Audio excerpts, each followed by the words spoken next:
Psaume 37 à partir du verset 12. Le méchant forme des projets contre le juste, et il grince des dents contre lui. Le Seigneur se rit du méchant, car il voit que son jour arrive.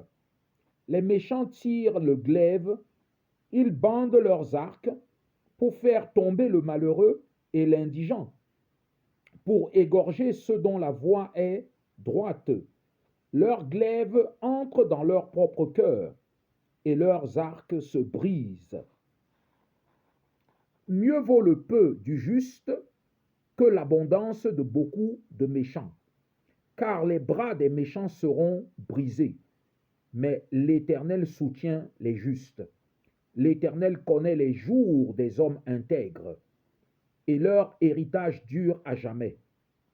Ils ne sont pas confondus au temps du malheur, et ils sont rassasiés au jour de la famine.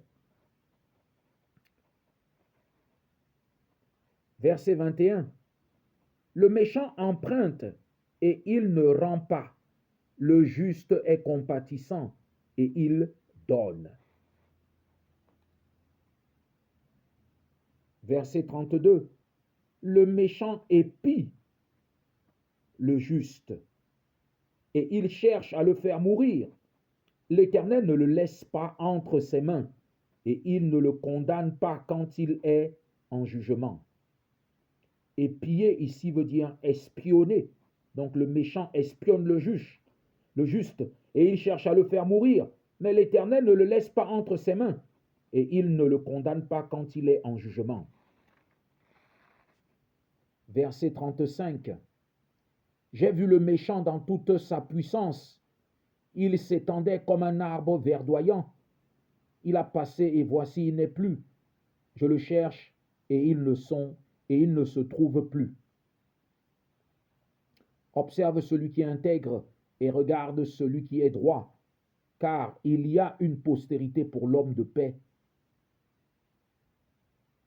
Mais les rebelles sont tous anéantis, la postérité des méchants est retranchée.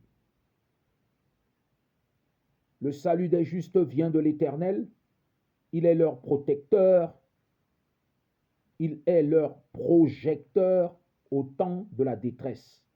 L'Éternel les secourt et les délivre.